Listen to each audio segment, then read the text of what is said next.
15 ఏళ్ళు దాటి 18 ఏళ్ళు అవి వస్తున్నప్పుడు నాన్న సిగరెట్ కాల్చొద్దురా, లేదా బాగా చదువుకోరా, రాత్రిపూట ఇంటికి రారా, ఇలాంటివన్నీ చెప్పినప్పుడు మా నాన్న ఏంటి బాగా నసదొబ్బుతున్నాడు, చేదస్తాం అనుకుంటాను, మా నాన్నకి సరిగ్గా తెలియదు అనుకుంటా బతకటం, అందుకని ఇలా అయిపోయాడు అనుకుంటాడు.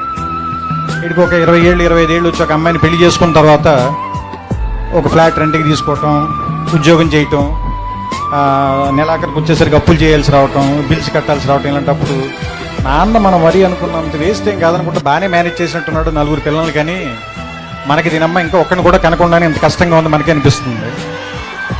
ఆ తర్వాత ఒక 35-40 దాటిన తర్వాత పిల్లలు కొంచెం పెద్దవాళ్ళు అవుతుంటే స్కూల్ ఫీజులు, రికమెండేషన్లు, ఆ తర్వాత వాళ్ళకి ఏదైనా ఒంట్లో బాగున్నప్పుడు రాత్రిపూట హాస్పిటల్కి పరిగెత్తటాలు, ఏదైనా ఒక కష్టం వస్తే డబ్బుల కోసం ఎత్తుక్కోవటాలు, ఇలాంటప్పుడు నాన్న గుర్తుంచి కళ్ళల్లో నీళ్ళు వస్తాయి.